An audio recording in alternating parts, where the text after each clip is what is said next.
আসসালামু আলাইকুম বন্ধুরা, আশা করছি সবাই ভালো আছেন। তো নিয়ে আসলাম অদ্ভুত তোমার মায়া গল্পের 21তম পার্ট। তো বেশি কথা না বলে চলুন গল্প শুরু করা যাক। নাদিয়া বলে, আপনি জোর করে আনেননি, আমি নিচ থেকে এসেছিলাম বলে নিয়ে আসতে পেরেছিলেন। আমাদের ভাগ্য নির্ধারণ করা ছিল আগে থেকেই, আমরা এক হব, এটা আল্লাহ তাআলার ইচ্ছে ছিল। শুধু শুধু নিজেকে দোষারোপ করবেন না। নাদিয়ার হাতটা মুঠো করে ধরে উদয়, তারপর মনের বিরুদ্ধে গিয়ে চুমু খায় হাতে। হাতটা নিজের গালে চেপে ধরে বলে, তুমি আরও আগে কেন আসনি আমার জীবনে? তোমার সাথে আরও আগে কেন দেখা হলো না আমার? ওই যারার সাথে কেন আগে দেখা হলো? ও কেন আসলো আমার জীবনে? তুমি আরও আগে আসলে তো যারা আমার জীবনে আসতো না। আমার জীবনটা তো এমন হতো না। আমার মনে লালন করা প্রথম নারী তো অন্য কেউ হতো না তাহলে। আমার প্রথম ছোঁয়া, প্রথম আলিঙ্গনে আসা নারীটা অন্য কেউ হতো না। আমার ঠোঁটের প্রথম স্পর্শ অন্য নারী পেত না। আরও আগে তুমি কেন আসনি আমার কাছে? আমার প্রথম ছোঁয়া, প্রথম আলিঙ্গনে প্রথম চুমু তো তোমার পাওনা ছিল। আগের কোনো কিছুই মস্তিষ্ক থেকে মুছে ফেলতে পারছি না। নিজের ওপর নিজেরই ঘৃণা লাগে। বারবার মনে হয় তোমাকে ঠকাচ্ছি, তোমার হক নষ্ট করেছি আমি তোমার সাথে অন্যায় করছি। যেই হাত দিয়ে ওকে ছুঁয়েছি সেই হাত দিয়ে তোমাকে ছুঁতে গেলে হাত কাঁপে, শরীর কাঁপে, ভেতরে ঝড়ের তাণ্ডব শুরু হয়। এইসব কারণে আমি তোমাকে ছুঁতে পারি না, স্বাভাবিক হতে পারি না। নিজেকে এখন আগের চেয়েও বেশি পাগল পাগল লাগে। মাঝে মধ্যে ইচ্ছে করে হাত দুটো কেটে ফেলি, শরীরের চামড়া তুলে ফেলি। যেই হৃদয়ে ওকে জায়গা দিয়েছিলাম সেই হৃদয়টা টেনে ছিঁড়ে ফেলি। আমি স্বাভাবিক হতে চাই, আগের মতো তোমাকে ভালোবাসতে চাই, আগের মতো এই বুকে আগলে রাখতে চাই, তোমাকে নিয়ে সুন্দর একটা জীবন সাজাতে চাই। কিন্তু আমি নিরুপায়, আমি চাইলেই পারি না এসব করতে। পুরনো স্মৃতি দমিয়ে রেখেছে আমাকে, ভেতর থেকে নিঃশেষ করে দিচ্ছে সেসব স্মৃতি। এভাবে থাকতে থাকতে দম বন্ধ হয়ে মরে যাব। আমি ভুলতে চাই পুরনো অতীত। আমি তোমাকে নিয়ে বাঁচতে চাই, সুখে থাকতে চাই, সুন্দর একটা জীবন চাই। আমি কিভাবে বের হব অতীত থেকে? কিভাবে ভুলবো এসব স্মৃতি? কিভাবে নিজেকে স্বাভাবিক করব? আর এদিকে রুষার কান্না বন্ধ হলে ওকে পানি খাওয়ায় প্রহর। সেন্টার টেবিলের উপর থেকে টিস্যু পেপার নিয়ে চোখের পানি মুছে দেয়। দুই হাতে রুষার মুখ আগলে ধরে বলে, কাঁদছো কেন? কি হয়েছে? প্রহরের হাতের উপর হাত রাখে রুষা। প্রহরের চোখের দিকে তাকিয়ে বলে, তোমাকে পাওয়ার আশা আমি ছেড়েই দিয়েছিলাম। ভেবেছিলাম এই জন্মে আর তোমাকে পাওয়া হবে না আমার। প্রত্যেকটা দিন আমার কি নিদারুণ যন্ত্রণায় কেটেছে তোমাকে কিভাবে বুঝাবো। যতবার বাড়িতে বিয়ের কথা উঠতো ততবার আমার হৃদয়ের ভেতর রক্তক্ষরণ হতো। ইচ্ছে করতো চিৎকার করে সবাইকে বলি, আমি তোমাকে ভালোবাসি, কিন্তু বলতে পারতাম না, সেই সাহস ছিল না আমার। একদিন অনেক সাহস জুগিয়ে তোমার কাছে গিয়েছিলাম, সব ভয় ভীতি চাপা দিয়ে রেখে বলেছিলাম নিজের মনের কথা। তার বিনিময়ে কী করেছিলে তুমি? ওই ঘটনার পর আমার মনে হতে থাকে তুমি আমার জন্য না। তুমি কোনোদিন আমাকে মানবে না। তোমার জীবনে হয়তো অন্য কেউ আছে। তোমাকে ভুলতে চাইতাম, কিন্তু বিশ্বাস করো, ভুলতে গিয়ে আরও বেশি করে ভালোবেসে ফেলেছি। আমি চাইলেও তোমাকে ভুলতে পারিনি। কিভাবে ভুলবো যাকে এতগুলো বছর ধরে মনের ভেতর সযত্নে লালন করেছি? আমি পারিনি তোমাকে ভুলতে। অদ্ভুত তোমার মায়া, এই মায়া ভুলতে পারিনি আমি, কাটিয়ে উঠতে পারিনি তোমার মায়া। প্রত্যেকটা দিন আমার এত কষ্ট যন্ত্রণায় কেটেছে তোমার ধারণার বাইরে। বাড়ি থেকে আবার বিয়ের জন্য চাপ দিতে শুরু করে। মম ড্যাড রাগারাগি করতো, বারবার আমাকে বোঝানোর চেষ্টা করত। তারা তো জানতো না তাদের মেয়ে তার মনটা অনেক আগেই আরেকজনকে দিয়ে বসেছে। বরাবরের মতো এবারেও না করে দিলাম, বিয়ে করব না এখন। কিন্তু জানি না হঠাৎ কি হলো, নিজেই আবার মমকে বললাম, তোমরা যা ভালো মনে করো তাই হোক। লাস্ট কয়েকদিন তোমার আচরণ চাহনি আমার কাছে অন্যরকম লেগেছে, তাই ভেবেছিলাম আমার প্রতি যদি তোমার মনে বিন্দু পরিমাণ মায়া জন্মে থাকে তাহলে তুমি নিজেই হয়তো কিছু বলবে বা করবে।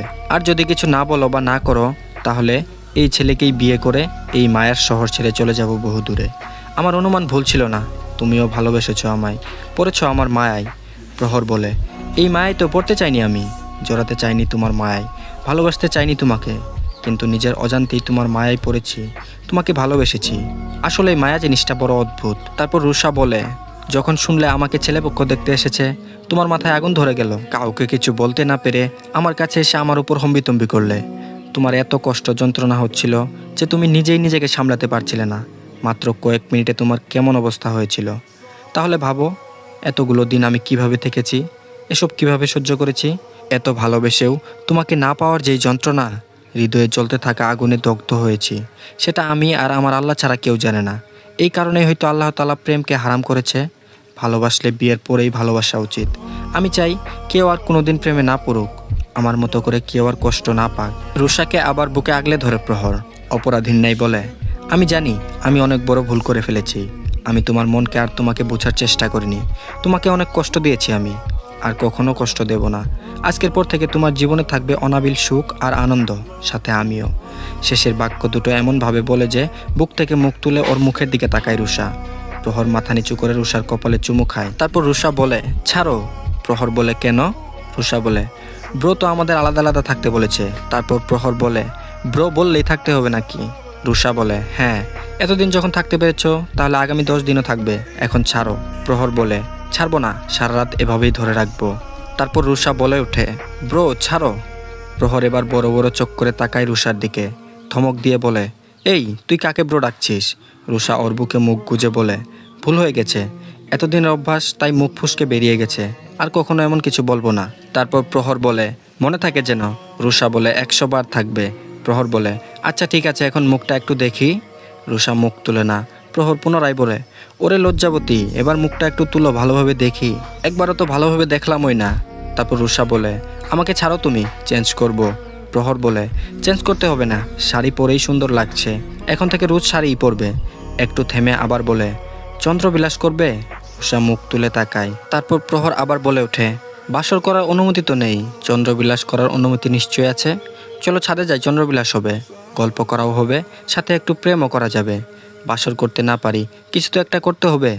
লজ্জায় আবারও ওর বুকে মুখ লুকায় রুষা। রুষাকে জড়িয়ে ধরে রেখেই ডোরের কাছে এগিয়ে যায়। ডোর খুলে পাজা খুলে তুলে নেয় রুষাকে। রুষাও গলা জড়িয়ে ধরে। নিঃশব্দে দুজন এগিয়ে যায় ছাদের দিকে। তারপর তারা ছাদে গিয়ে চন্দ্রবিলাস করতে করতে নিজেদেরকে নতুনভাবে জানতে শুরু করে। আর এদিকে দীর্ঘ নিরাপত্তার পর নাদিয়া বলে, আমাকে ছাড়ুন। চমকায় উদয়, ছাড়তে বলছে কেন? ছাড়ে না, উল্টো আরও একটু শক্ত করে চেপে ধরে নিজের সাথে। তারপর নাদিয়া বলে, চেপটা করে ফেলবেন নাকি আমাকে? হাত নরম করুন, পেটে চাপ লাগছে। হাত একটু ঢিলে করে উদয়। তারপর উদয় বলে, পেটে বেশি চাপ লেগেছে? ব্যথা পেয়েছো? আমি বুঝতে পারিনি পেটে চাপ লাগবে। নাদিয়া বলে, না বেশি লাগেনি, একটু, আমাকে ছাড়ুন এখন। তারপর উদয় বলে, কেন? নাদিয়া বলে, উঠবো। উদয় বাহুবন্ধন থেকে মুক্ত করে দেয় নাদিয়াকে। নাদিয়া শোয়া থেকে উঠে বসে ভালোভাবে তাকায় উদয়ের মুখের দিকে। মুখটা মলিন হয়ে আছে, চোখ দুটো কেমন লালচে হয়ে গেছে। নাদিয়া উদয়ের হাত দুটো ধরে টেনে আনে নিজের মুখের সামনে। পরপর কয়েকটা চুমু খায় 2 হাতের তালুতে। হাত দুটো নিজের 2 গালে চেপে ধরে বলে, কে বলেছে আপনার হাত নোংরা, অপরিষ্কার, অপবিত্র? আপনি বিয়ের আগে কি করেছেন না করেছেন সেসব নিয়ে আমার কোনো মাথা ব্যথা নেই, নেই কোনো অভিযোগ। অতীতে তো আর আমি ছিলাম না, তাহলে আমাকে ঠকানো হবে কিভাবে? আমাকে বিয়ে করার আগে আপনি 10টা মেয়ের সাথে প্রেম করুন আর 20টা বিয়ে করুন, তাতে আমার কিছু যায় আসে না। আমাকে বিয়ে করার পর কোনো মেয়ের সাথে প্রেম করলে তাকে ছুলে আমার যায় আসে। এখানে আমার অভিযোগ আছে, আমার মাথা ব্যথা এখানেই। অতীত নিয়ে আমি ভাববো না, আমি ভাববো বর্তমান আর ভবিষ্যৎ নিয়ে। আমি আসার পর কোনো মেয়েকে ছোঁয়া তো দূরে থাক, তাকালেও আপনার চোখ কানা করে দেব আমি। এখন শুধু আমাকে নিয়ে আর আমাদের নিয়ে ভাববেন। অতীতে কি হয়েছে না হয়েছে সেসব মনে করে আপনি কেন আমার থেকে দূরে থাকবেন? আপনার এই 2 হাতের ছোঁয়া আমার ভালো লাগে। যেই হাতের ছোঁয়া আমার ভালো লাগে সেই হাত নোংরা, অপরিষ্কার, অপবিত্র হতেই পারে না। আপনার যখন এমন কিছু মনে হবে তখন আরও বেশি করে ছুবেন আমাকে, জড়িয়ে ধরবেন, পারলে এই চওড়া বুকের ভেতর পুরে নেবেন। তারপর উদয় বলে, তোমার কষ্ট হচ্ছে না? নাদিয়া বলে, কেন কষ্ট হবে? উদয় বলে, আমার অতীত জানার পর। নাদিয়া বলে, বললাম না অতীতে কি হয়েছে না হয়েছে সেসব নিয়ে আমি ভাবি না। আপনি অতীত ঝেড়ে ফেলুন মাথা থেকে। এখন থেকে সব সময় আমাকে নিয়ে ভাববেন, আমাদের সন্তানকে নিয়ে ভাববেন। দেখবেন অন্য কিছু মাথায় আসবে না আর। অতীত মাথায় আসলে আবার আমাদের নিয়ে ভাববেন, আপনার প্রিয় মানুষদের কল্পনা করবেন। দেখবেন আস্তে আস্তে অতীত মুছে যাবে মস্তিষ্ক থেকে। তারপর উদয় বলে, অতীত নিয়ে তুমি আমার উপর অসন্তুষ্ট, নারাজ না? তারপর নাদিয়া বলে, একটুও না। উদয় নাদিয়াকে টেনে আনে বুকের মাঝে, জড়িয়ে ধরে নাদিয়ার মাথার সাথে নিজের গাল ঠেকিয়ে বলে, হাজারো দ্বিধাদ্বন্দ্ব ছিল মনের ভেতর, এখন সব কেটে গেছে। তোমার জায়গায় অন্য কোনো মেয়ে হলে হয়তো এত সহজে কিছু মেনে নিতে পারতো না। তারপর নাদিয়া বলল, আপনি এখন আমাকে মেনে নিন, আর একবার আমার কাছ থেকে দূরে থাকলে খুন করে ফেলবো কিন্তু আপনাকে। তারপর উদয় বলে, যথা আজ্ঞা মায়ারানী। ফট করে চোখ তুলে উদয়ের মুখের দিকে তাকায় নাদিয়া। মায়ারানী এই নামে তো উদয় তখন ডাকতো যখন অসুস্থ ছিল, হঠাৎ হঠাৎ এই নামে ডাকতো। তবে নাদিয়ার শুনতে ভালোই লাগতো। সুস্থ হওয়ার পর একদিনও ডাকেনি। আগের কথাগুলো কি ওর মনে আছে? সুস্থ হওয়ার পর তো অনেক কিছুই ভুলে গেছে। নাদিয়াকেও প্রায় ভুলেই গিয়েছিল। পরে প্রহর সব কিছু বলেছে প্রথম থেকে। তারপর উদয় বলে, এভাবে তাকাচ্ছ কেন? নাদিয়া বলে, পুরনো কথা আপনার মনে আছে? উদয় বলে, হ্যাঁ। নাদিয়া বলে, কি কি মনে আছে? উদয় নিজের মুখটা একটু নাদিয়ার কানের কাছে নিয়ে আস্তে আস্তে বলে, এই যে যেমন একবার তোমার কাছে একটা বাবু চাইলাম, তারপর 2জন, তারপর আবার 3জন। নাদিয়ার চোখ বড় বড় হয়ে গেছে। উদয় আবার বলে, তারপর ভেবেচিন্তে বলেছিলাম থাক 2জন হলেই ভালো হয়, খাওয়া নিয়ে সমস্যায় পড়তে হবে না। তারপর সেই রাতে তুমি আমি তুমি একে উদয়ের মুখ চেপে ধরে নাদিয়া। হয়েছে, মুখ বন্ধ করুন এখন, আর বলতে হবে না। মুখের ওপর থেকে নাদিয়ার হাত সরিয়ে দিয়ে বলে, তুমি আমার সাথে কি করেছিলে সেসব শুনবে না? নাদিয়া বলে, না শুনবো না, মুখ বন্ধ রাখুন আপনি। উদয় নাদিয়াকে টেনে উপরের দিকে তুলে নিজের মুখ বরাবর করে। তারপর উদয় বলে, আগের মতো হয়ে যাই শুধু তোমার কাছে, কি বলো তুমি? নাদিয়া বলে, আপনাকে আগে শাস্তি পেতে হবে। উদয় বলে, কিসের শাস্তি? আর কি শাস্তি? নাদিয়া বলে, ওই জারাফারাকে আপনি একবার জড়িয়ে ধরেছিলেন, আরেকবার চুমু খেয়েছিলেন, তাই না? তারপর উদয় বলে, হ্যাঁ, তুমি তো একটু আগে বললে অতীত নিয়ে তোমার কোনো মাথা ব্যথা নেই। নাদিয়া বলে, ছিল না, কিন্তু এখন হচ্ছে, শাস্তি পেতেই হবে আপনাকে। উদয় বলে, কি? নাদিয়া বলে, সারাত আমাকে জড়িয়ে ধরে রাখবেন, আর একটা চুমুর বদলে 1000টা চুমু খাবেন আমাকে। নাদিয়ার কথা শুনে উদয়ের মুখটা চকচক করে ওঠে। তারপর উদয় বলে, এই শাস্তি? নাদিয়া বলে, হ্যাঁ। উদয় বলে, আমি তোমার শাস্তি মাথা পেতে নিলাম, কিন্তু তুমি কি 1000টা চুমুর ওজন নিতে পারবে? নাদিয়ার চোখ দুটো ছোটো ছোটো করে বলে, চুমুর আবার ওজন হয় নাকি? তারপর উদয় বলে, আমি কি তোমাকে হালকা পাতলা চুমু দিতে পারি নাকি? প্রথম দিনের মতো ভারী ভারী ডিপ চুমু দেব। তারপর নাদিয়া বলে, আপনাকে কিছু বলাই আমার দোষ। উদয় বলে, একটা গান শুনবে? নাদিয়া বলে, কি গান? তারপর উদয় নাদিয়াকে সামনে বসিয়ে রেখে গিটারটা হাতে নিয়ে একটা গান শুরু করে।